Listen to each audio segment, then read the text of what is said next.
este documental que se ha publicado en Netflix. No es necesariamente darle publicidad a Netflix, es hablar de este caso. Duda razonable, historia de 2 secuestros, se acaba de estrenar. Es este documental en Netflix, pero que tiene un impacto en nuestra vida. Es un caso que es importante porque pues está buscando que estos presuntos culpables salgan de prisión, como lo hemos estado proponiendo y planteando en otros casos. Me llama mucho la atención este caso, le decía, de este documental que también se estrena en Netflix, Presunto Culpable. Juan Luis, Héctor y Gonzalo se están jugando la vida. Fueron sentenciados a 50 años de prisión. Ya solo la Suprema Corte de Justicia de la Nación puede liberarlos, pero para hacerlo la Corte tendrá que crear una nueva forma de hacer justicia. Hasta en el periódico Reforma, como lo veía en pantalla, ha aparecido este caso. Mire, para darle contexto, en 2015, Juan Luis, Héctor y Gonzalo fueron falsamente acusados de intentar secuestrar a un señor. El Tribunal de Apelación, en lugar de protegerlos, les elevó la pena de 3 a 50 años de cárcel. En 2020 solicitaron el amparo y protección de la justicia federal. En 2021, Netflix publicó su historia en esta miniserie documental Duda Razonable.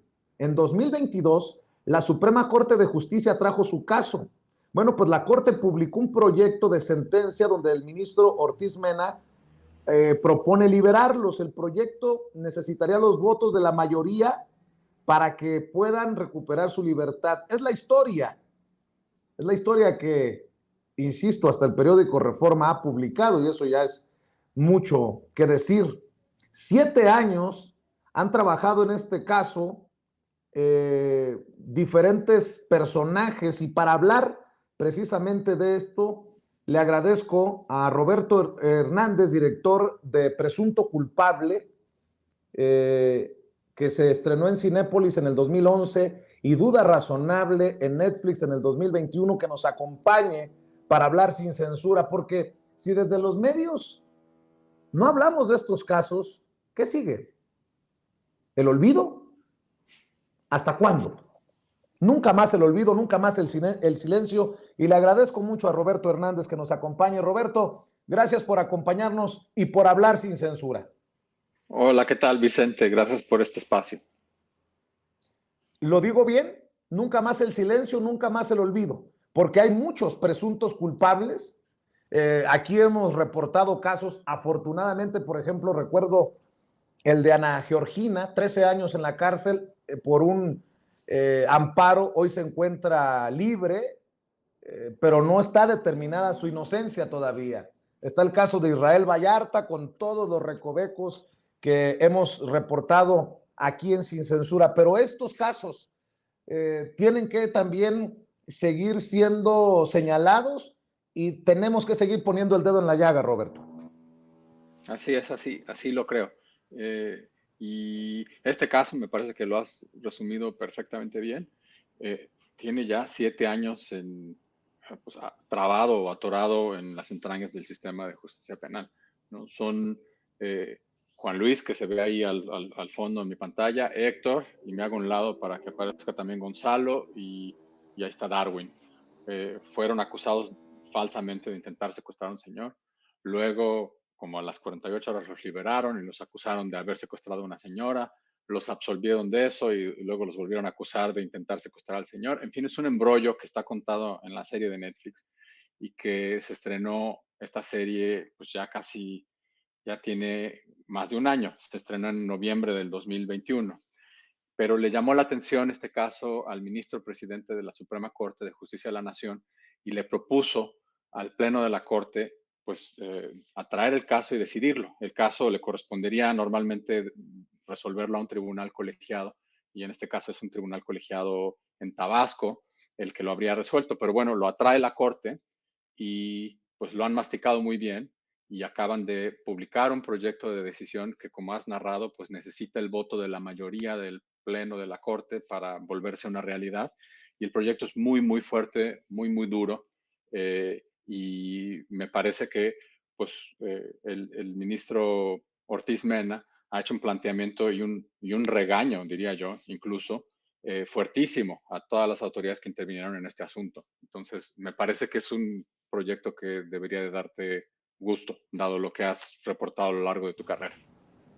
Roberto, ¿y en dónde estamos parados hoy? O sea, yo he llamado el caso, por ejemplo, de Vallarta o el caso de Ana Georgina, las injusticias de la justicia mexicana. Estamos así, ¿no? Sí, yo creo que lo que sucede es que tenemos una corte, digamos, con ministros muy progresistas y muy avanzados en su posicionamiento y en su deseo, digámoslo así, de que el país avance y de que haya acceso a la justicia. Y, pero están montados sobre una maquinaria que no está diseñada para eso, que no está diseñada para dar acceso a la justicia. Y entonces están peleándose contra esos engranes y contra esos pistones y contra esta máquina, ¿no? Este proyecto de sentencia, se nota esa pelea, es una sentencia de 100 páginas, donde el primer problema legal a resolver que enfrenta el ministro ponente es que nuestra ley de amparo exige que las personas que quieren pedir el amparo hayan apelado la sentencia de la cual se están quejando. Pero Héctor, Gonzalo y Juan Luis pues no apelaron, ¿no? Y eso genera un problema que le llaman un requisito de procedibilidad o un problema ahí que puede resultar en una injusticia. Y el ministro Ortiz Mena pues hizo un argumento muy claro, muy contundente de por qué no debería de ser necesario exigirle a personas como Héctor, Gonzalo y Juan Luis que hubiesen apelado. Porque si así fuere, entonces sería muy, muy limitado lo que podría hacer la Suprema Corte de Justicia de la Nación para hacer justicia en este caso, ¿no? Entonces, es un proyecto que invito a quienes, a tu auditorio, pues, a leerlo, porque de verdad es contundente, no tiene desperdicio, muy, muy fuerte y me parece que nos deberíamos de sentir orgullosos como mexicanos de tener una corte que, que lanza un proyecto de esta naturaleza, ¿no? Y la pregunta es, pues, si va a lograr convencer a sus pares en la Suprema Corte la semana que viene, ¿no?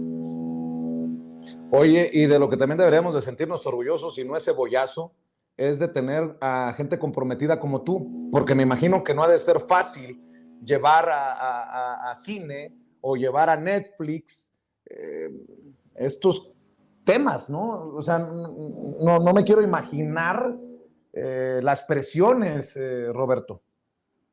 La verdad es que sí ha sido difícil, son 7 años de trabajo, como comentaba ahí en Facebook. Conocí a Gonzalo, que es este que está con la camisa amarilla y el cuello azul.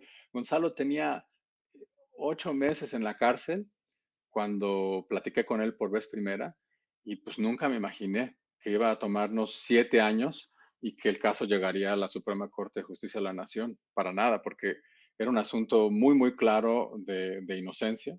Es muy claro, se trata de un accidente de tránsito menor en donde el que choca ni siquiera es él y a la hora de que se baja a reclamar Héctor, lo reciben con un disparo y luego el autor del disparo pues los acusa a todos de que lo intentaron secuestrar.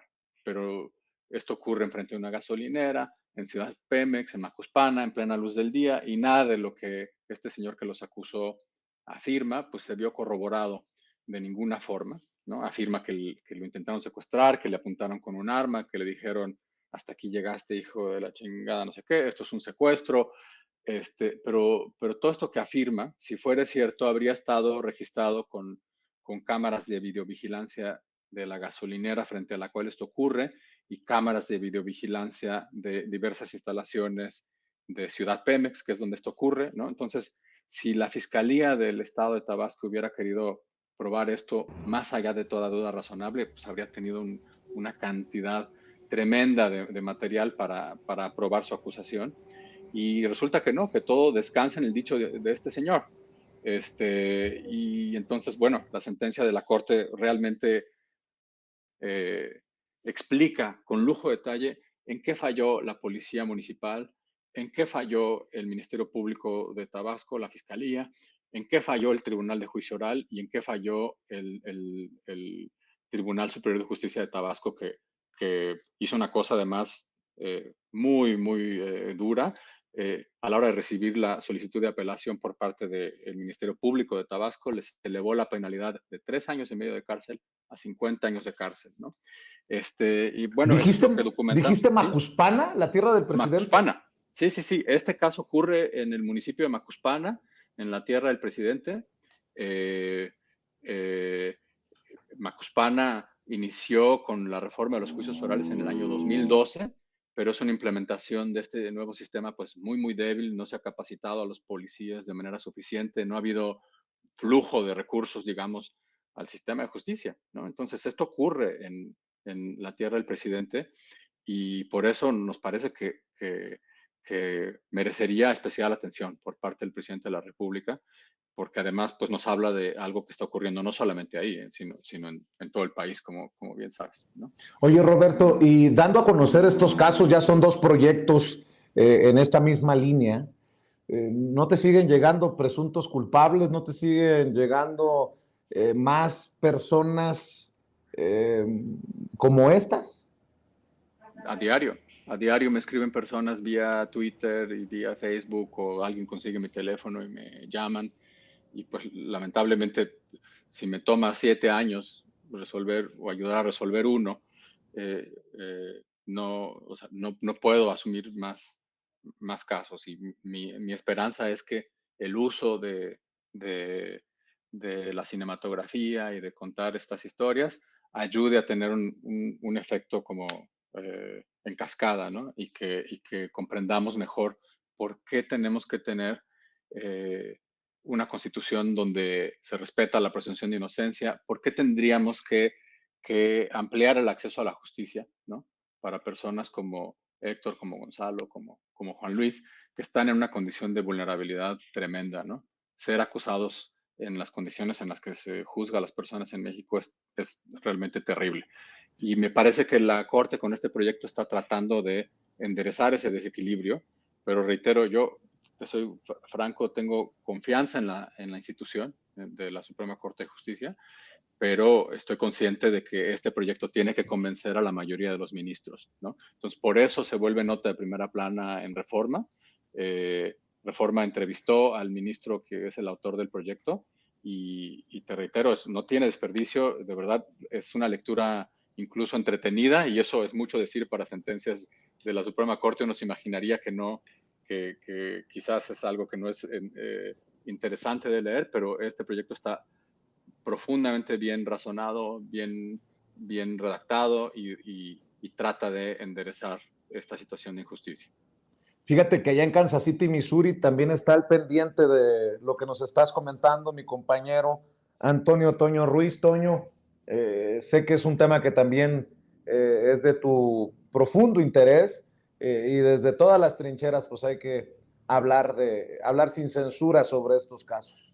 Bueno, en primer lugar saludo con muchísimo gusto a Roberto y quiero expresarte, Roberto, todo mi orgullo por el trabajo que has hecho.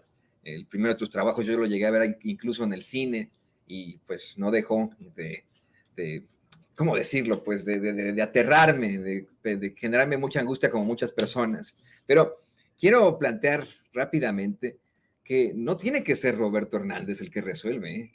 No tienen que ser los colectivos de lucha, vamos, por los derechos de los presos y de las presas, como ocurrió en el caso de Ana Georgina Domínguez Macías, una de las personas detenidas desde tiempos de Felipe Calderón. No tiene que ser ese el caso, tenemos que ser nosotros como sociedad y nuestro poder judicial el que actúa.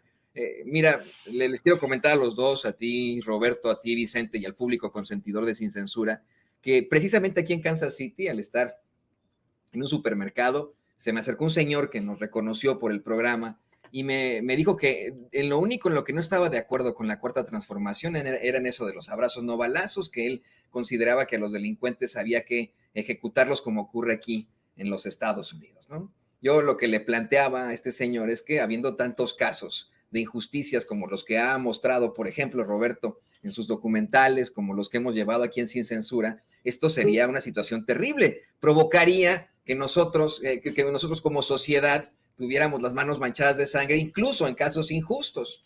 Aquí en Missouri, desafortunadamente esta semana, el Estado asesinó a un señor afroamericano que en un arranque de furia mató a un policía que provocó por su negligencia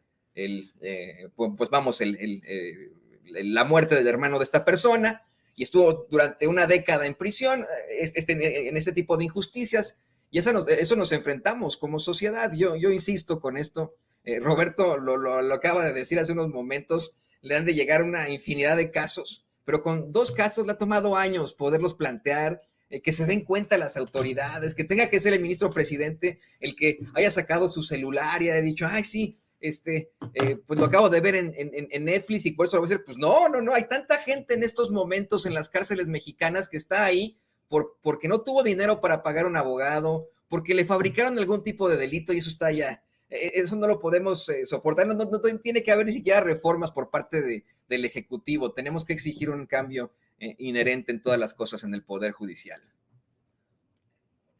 ¿Algún comentario, alguna reflexión para cerrar, Roberto, en relación a estos casos, a este trabajo que realizas? Y bueno, nosotros desde nuestra humilde trinchera ofrecemos seguir poniendo el dedo en la llaga cuantas veces sea necesario.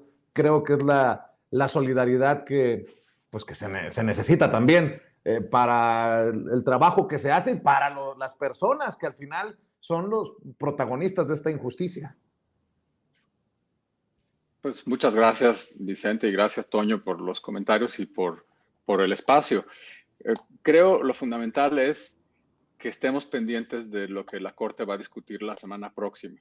O sea, lo que de verdad es un proyecto muy bien planteado, que esperamos que convenza el ministro Ortiz Mena a sus colegas, pero un poco depende también de la opinión pública, un poco depende de que nosotros estemos al pendiente y que pues, nos pronunciemos al respecto. Lo que se está planteando concretamente es que el sistema de acceso a la justicia federal que México ha tenido hasta ahora ha sido demasiado restrictivo y que esto inclina la balanza en contra de personas marginadas o pobres o en contra de personas que están acusadas penalmente y encarceladas de manera preventiva, ¿no?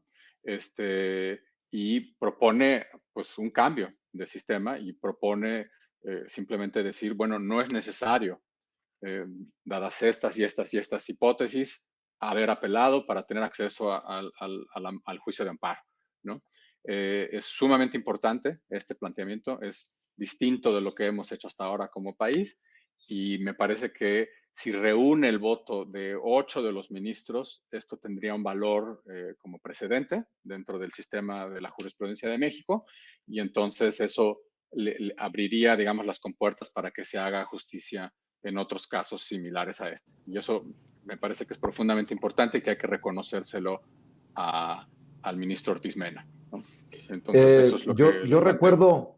Yo recuerdo que la última vez que le planteaba al presidente Andrés Manuel López Obrador en una mañanera el caso de Israel Vallarta, me decía, si hubiera voluntad, esto se resolvería en 24 horas.